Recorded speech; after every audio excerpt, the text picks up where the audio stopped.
Hello all, you're watching our video review of the Nokia C7 Astound. This is actually a clone generic version of the model and not the authentic phone, which is something even more interesting in our perspective to take a look at. Now typically clone devices are atrocious. They don't work at all and they are horrible because performance-wise they don't even offer a fraction of the actual performance quality of the original model that the devices are trying to imitate. This is actually not the case for this device, which we found a little bit shocking. Now the reason for this is mainly because of the capacitive touchscreen that this phone implements, and instead of using the traditional resistive type of touchscreen that most clone phones use because it's more low cost, this device does have that full multi-touch capacitive sensor on board. It results in the device being a lot more responsive than we're used to for something of this caliber. Now the device costs $80 unlocked. You can purchase it online with free shipping, which is quite low priced as well. The device, as far as build quality is concerned, is basically a 1-to-1 ratio, identical clone to the original Nokia C7 Astound, which again in itself is quite astounding, no pun intended. The front of the device features a one-piece glass which dominates the 3.3-inch capacitive multi-touch enabled touchscreen. The device is quite bright and responsive. You can even view it even in brighter environments. The bottom device features 3 buttons, which features a menu button, which brings up the full menu list of applications. It also features the talk and end keys are more traditional. There's also a border which has a metal accent on it, which is pretty nice as well. The back of the device continues with the imitation, featuring more metallic accents, and more importantly, you do have a full polycarbonate finish as far as your plastic parts are concerned. What this means is the device does have this one-piece finish. You don't have any edges between different parts of the plastic. It's basically carved out of this one slab or one block of plastic, and the device does feel a lot more higher end in the hand.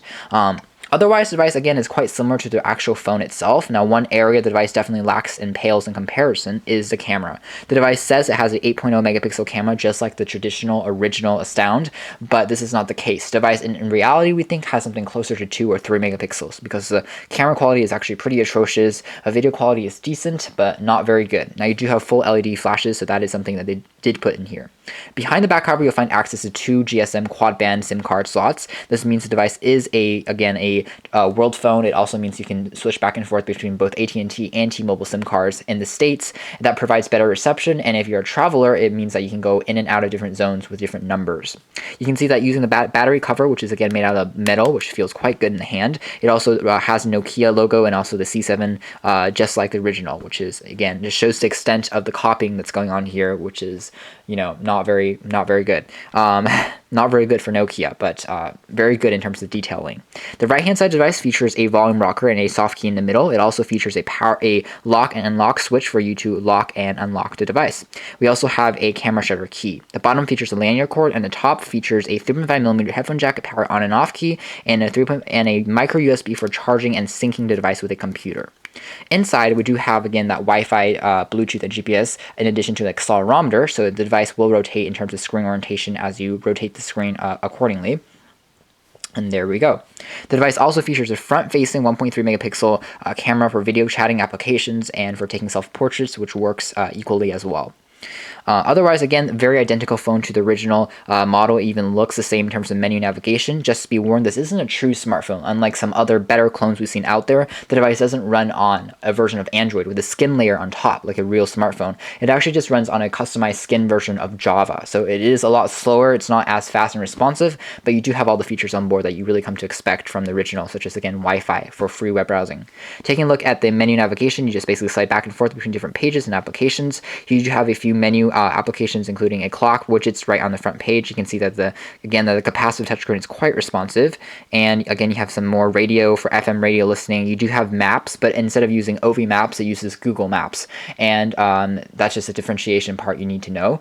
And instead of, for some reason, Google Maps hasn't been exactly working over Wi-Fi. It's only working over 3G or our SIM card data, which is something that you should know as well. There's also a email application on here built on board. It's not going to push you live notifications like, say, oh, you have a new email every time you receive one. There isn't a notification light for that, unfortunately, but if you check back and forth using either Wi-Fi or using 3G, you should be able to access your emails quite easily.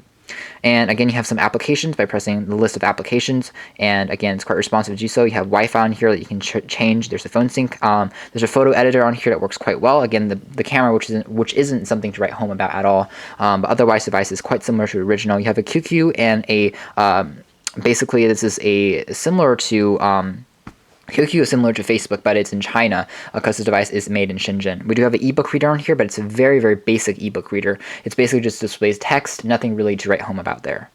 Otherwise, the device definitely doesn't have an app store. You can sideload applications, but it has to be very specific Java-based applications and games that correspond to that. But otherwise, again, you have a 3G video chatting application, which actually works quite well. Smart TV, which is a TV viewer application, TV online. Again, you have to use your SIM card instead of your Wi-Fi connectivity to access that. The top of the device displays your signal strength for your 2 SIM cards, and the right-hand side actually displays your battery life information as well as the time information and your wireless connectivity information. As far as battery life is concerned, this device lasted us around 3 days before we had to recharge it, and reception was actually quite good, especially in the Northwest region we've tested it in. And we were really never in an area where the device didn't have any signal at all, so that was actually a plus for this phone in particular. And there we go. Let's unlock it. There's also radio, again, FM radio on here. You have a music application, music player. There isn't any. We didn't put in our micro SIM card yet, so there's no music in here. But the device does come bundled with a 2 GB micro SD card, which you can use to sideload more applications and more photos, take more videos, and play back your music more and more. Again, you can also see kinetic scrolling works as well. The device also has a few games on here. Nothing, again, to really write home about. You have some few Java applications, including a few games on there.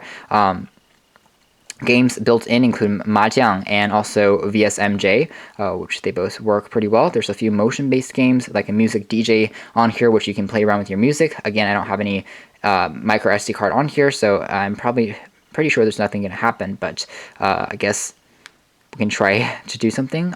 Not really sure what this game exactly does. Let's exit out of that.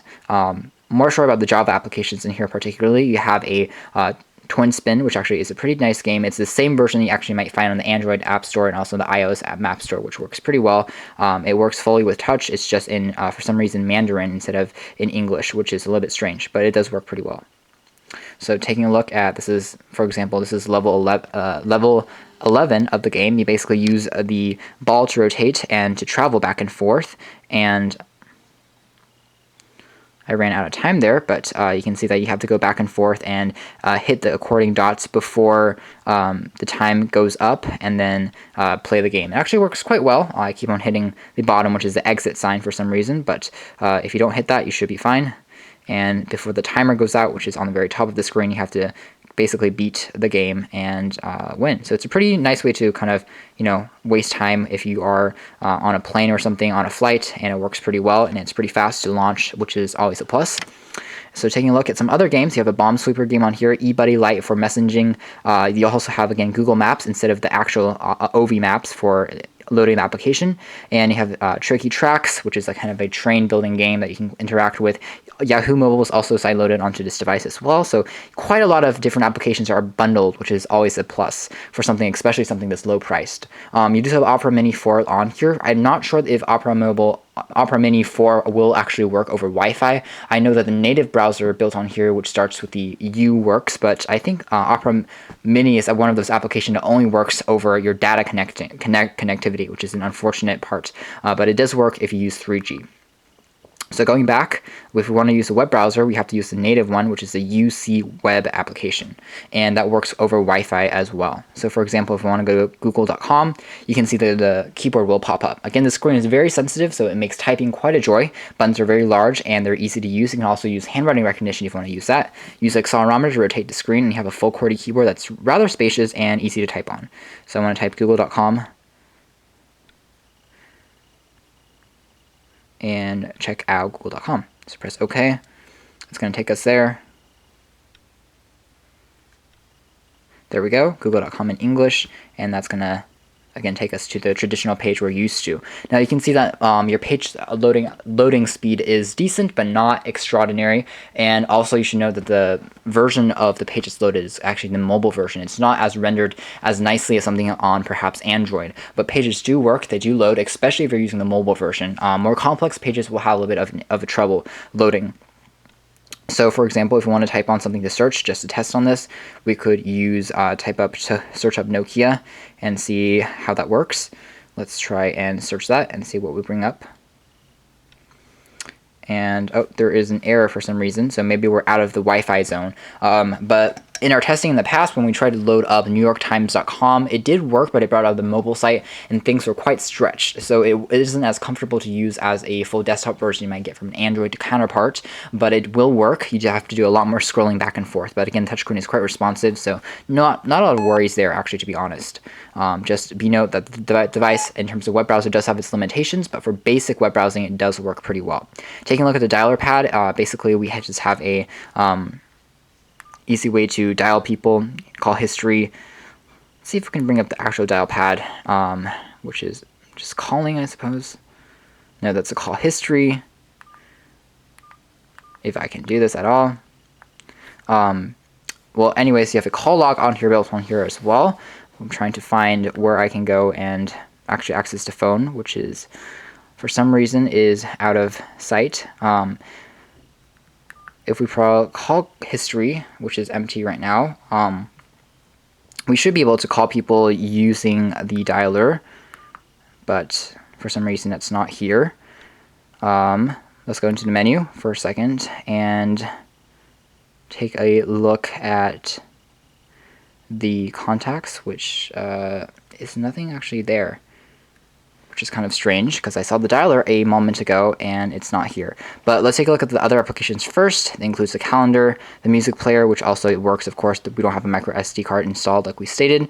And there's, again, that web browser, which basically brings you to the UC web application rather than a native browser built into Symbian itself. The photo viewer works as well. Accelerometer works. It's a pretty easy to use application, nothing too fancy. And as far as video is concerned, you basically get MP4 and WMA support, and the most popular format are supported, but it only loads up to, I believe, 320p videos. If you go anywhere higher than that, the device does stutter and it does slow down. So that's unfortunate. You can't watch any HD videos on this device. The messenger does work. Again, you can receive and send text messages in addition to email messages. It works just fine. For some reason, I've forgotten exactly how to get to the call, the dial pad, which is a little bit unfortunate. But there is also a voice recorder, by the way, so you can record short videos and short messages for you to remember. The sound quality is decent, but not great. It uses the microphone built into the handset itself, which, again, reflects on the call quality, which is, again, decent, but not great. Reception is good, but the microphone itself is not noise isolating, so it can get a little bit buzzy, a little bit fuzzy if you are in noisy conditions and environments. So that's pretty much it as far as the phone and functionality is concerned on the device. Again, the lock just unlocks the device and brings you to the widget clock for you to turn the device on and off, and to unlock it, which actually looks like the real device as well, which works quite well, and you can lock the device like so. I only wish I could... Oh, there we go. The call key is on the right side of the phone because I am blind and I can't see that. But there you go. That brings up the dial pad, which is again quite similar to the original Nokia C7 Astound, and you can have the option to dial from SIM card 1 or SIM card 2.